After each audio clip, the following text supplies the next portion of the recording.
ठंड में गरीब का पेड़ घर। अरे वाह, आज तो चूल्हे की करारी करारी बाजरे की रोटी खाकर आनंद आ गया। और बहू, थोड़ा सरसों बथुआ का साग देना, अगर कढ़ाई में हो तो। बहुत ही बढ़िया बनाया है साग। जी कढ़ाई तो साग से भरी हुई है, चिंता मत कीजिए, खाना नहीं घटेगा, अच्छे से खाइए। मधु, एक गर्मा गर्म बाजरे की रोटी मेरी थाली में भी देना। ये लीजिए संतोष जी।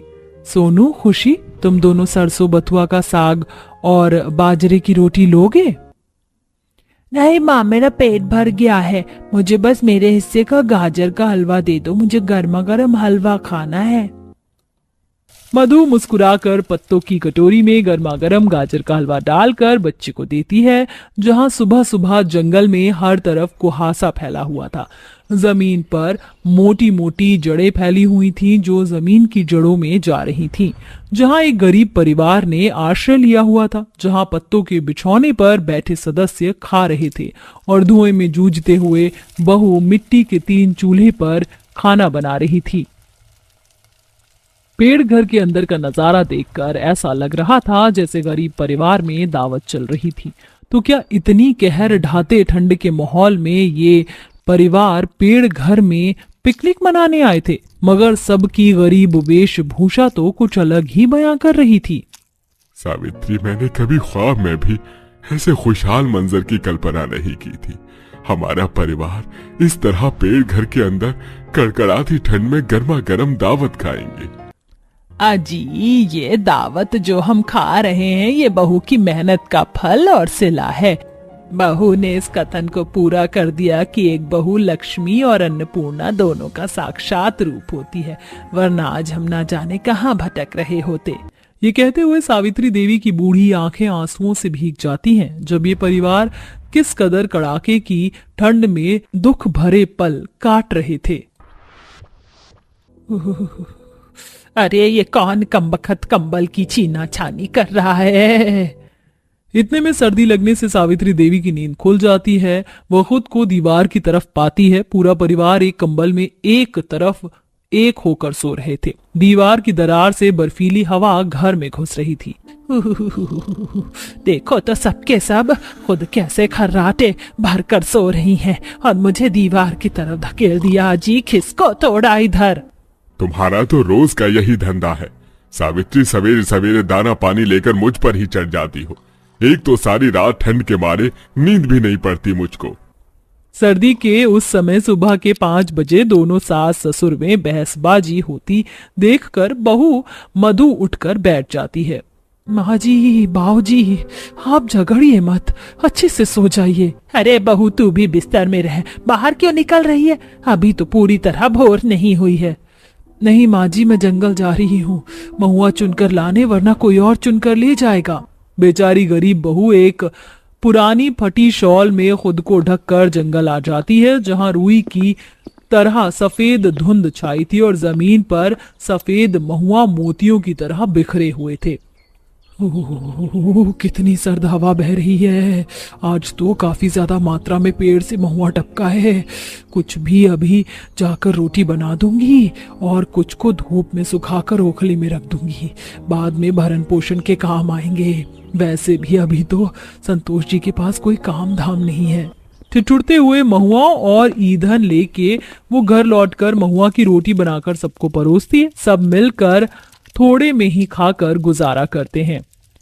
माँ, आज वाली महुआ की रोटी तो बहुत ही अच्छी मिठास भरी है, मगर मेरा पेट नहीं भरा, एक और रोटी दो। नहीं बेटा, अभी दादा दादी पिताजी और बुआ खाने के लिए बाकी बच्चे हैं, उन्हें खा लेने दो। रोटी ना मिलने पर सोनू मुंह फुला लेता है। तभी छलकते आंसुओं से घर के मुखिया दीनदयाल ने कहा, बहू, बच्चे का दिल मत तोड़, दे दे एक रोटी। हम लोग तो फिर भी आधा पेट भरकर खाकर रह जाएंगे, मगर इन बच्चों को रूखे सूखे के सिवा मिलता ही क्या है। जाने के ठंड का मौसम कब बीतेगा कि मिस्त्री का काम चले। दीनदयाल का परिवार बहुत गरीब तबके का था। दोनों बाप बेटे मिस्त्री का काम करते थे। घर के नाम पर परिवार के पास 25 गज की झुग्गी थी, जिसमें सब लोग सकेती से गुजारा करते थे। मगर गरीब ससुराल वालों को एहसास भी नहीं था कि उन पर कितना बड़ा संकट आने वाला है। एकदम से एक पुलिस वाला आता है और उन पर रौब झाड़ता है। दीनदयाल कौन है यहाँ? जी जी जी मैं ही हूँ साहब, क्या हुआ? अरे तुम लोगों की जमीन खाली करनी होगी। ये जमीन सरकार की संपत्ति में आती है। तुम लोगों ने अवैध तरह से झुग्गी बना रखी है यहाँ पे। ये आप कैसी बात कर रहे हैं इंस्पेक्टर साहब? हम यहाँ कई बरसों से रह रहे हैं, ये हमारी जमीन है।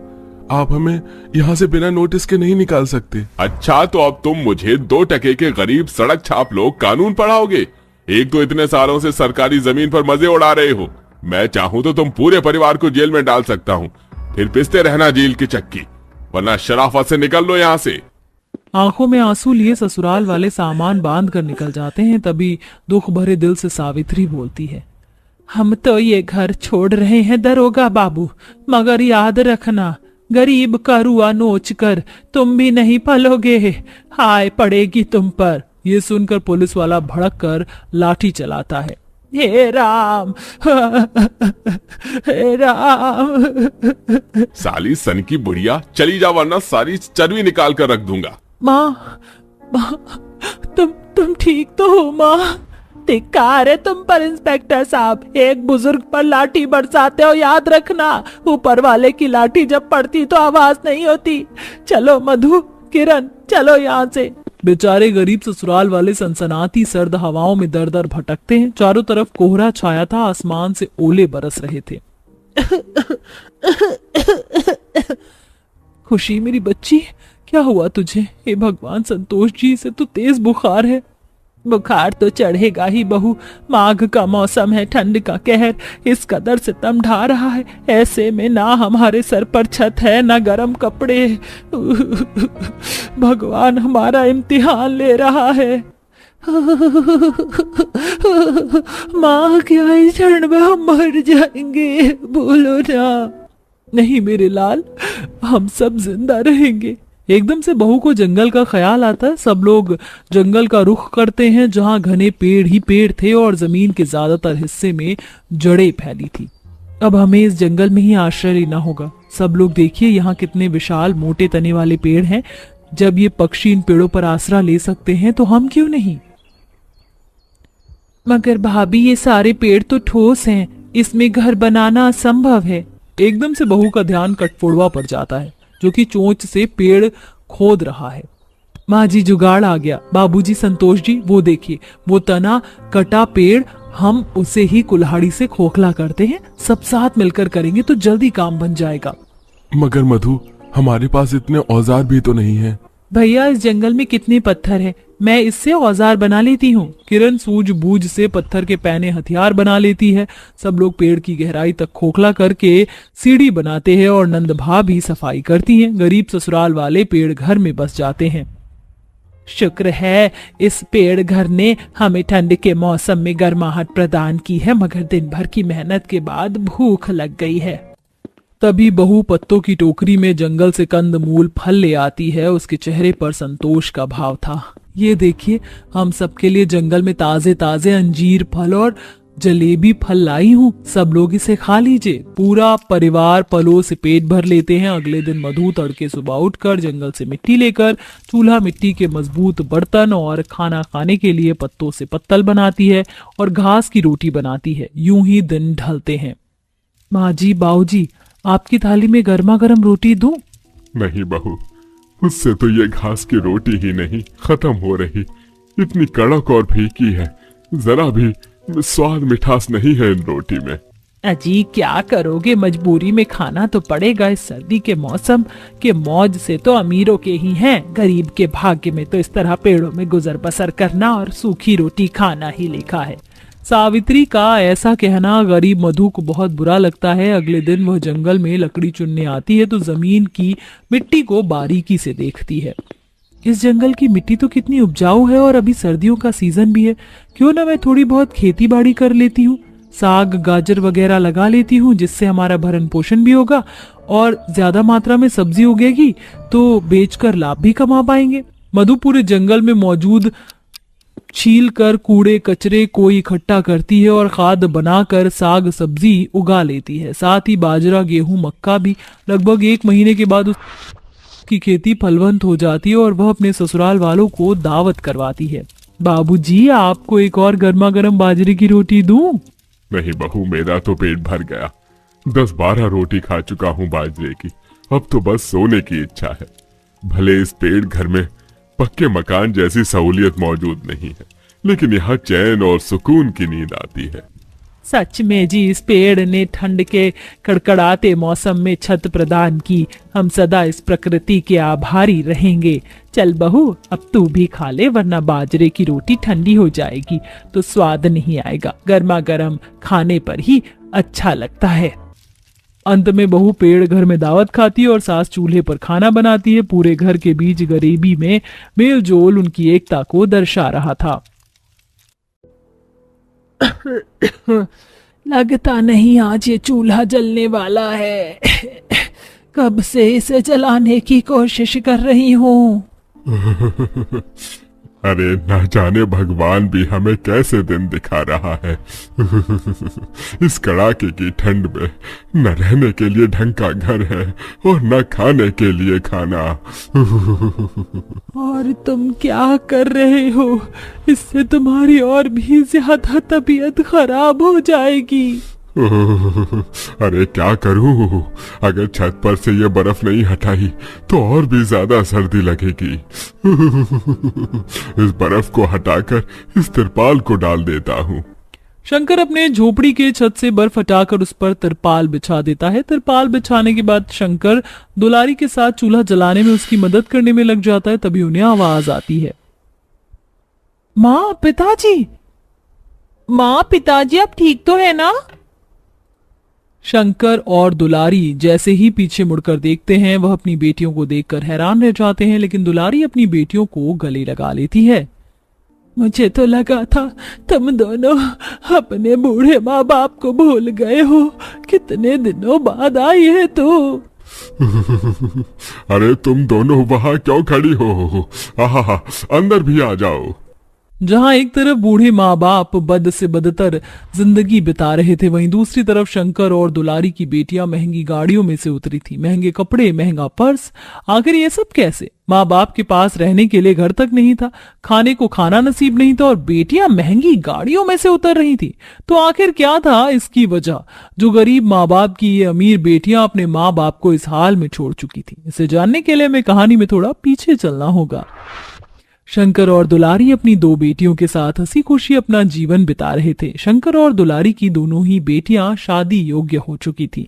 एक रोज दुलारी का भाई श्यामलाल उसके घर आता है। अरे क्या बात है साले साहब, आइए आइए, मैं अभी दुलारी से तुम्हारी ही बात कर रहा था। दीदी, मैंने भारती और अंजलि के लिए रिश्ता देखा है। घर परिवार काफी अच्छा है और लड़का अच्छा खासा पैसा भी कमाता है। हमें अपने ही हैसियत के हिसाब से लड़का चाहिए। ज्यादा पैसों की ये चीजों की मांग की तो हम उतनी चीजें पूरी नहीं कर पाएंगे। अपनी बेटी को दहेज में सामान तो दोगी ना दीदी?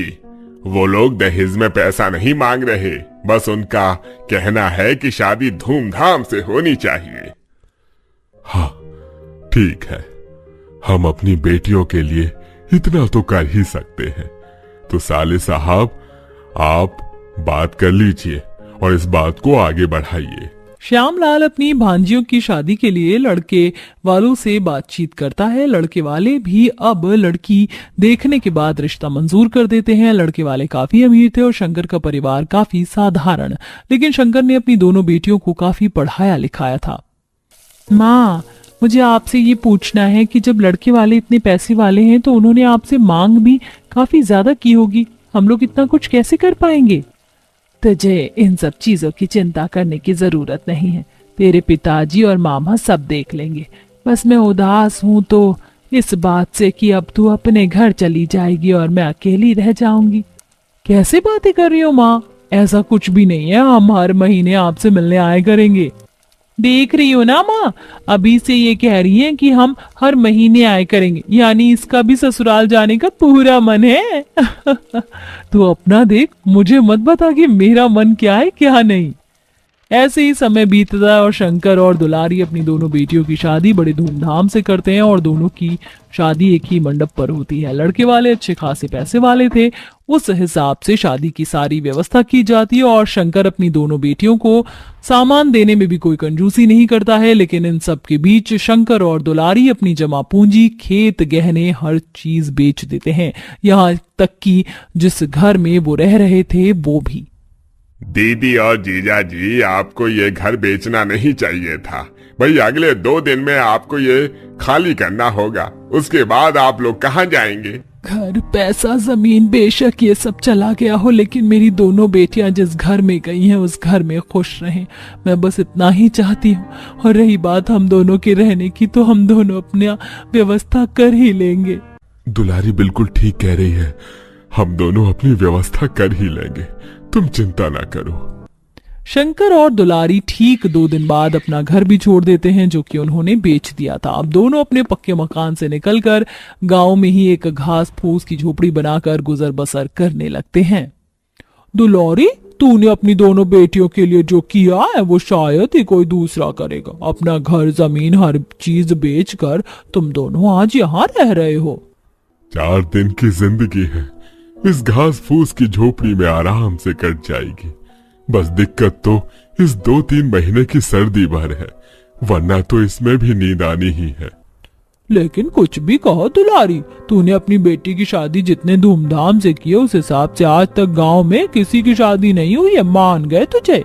सारा गांव दुलारी और शंकर के इतने बड़े फैसले से हैरान था, लेकिन दूसरी तरफ लोग दोनों की तारीफ भी कर रहे थे क्योंकि दोनों ने अपनी बेटियों को बिना बताए अपना सारा कुछ बेचकर उन्हें अच्छे से घर में ब्याह दिया था।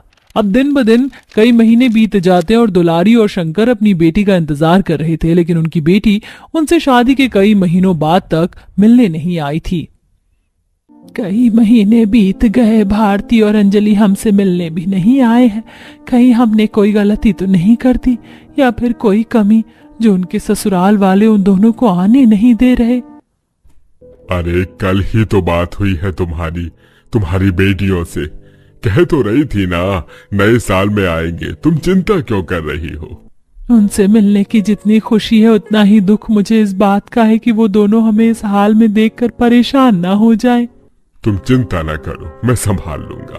अब नए साल वाले दिन दुलारी की दोनों बेटियां महंगी महंगी गाड़ियों से उतरती हैं, वहीं दुलारी अपने टूटे फूटे झोपड़ी के बाहर चूल्हा फूंक रही होती है और शंकर झोपड़ी से बर्फ हटाकर तिरपाल डाल रहा होता है।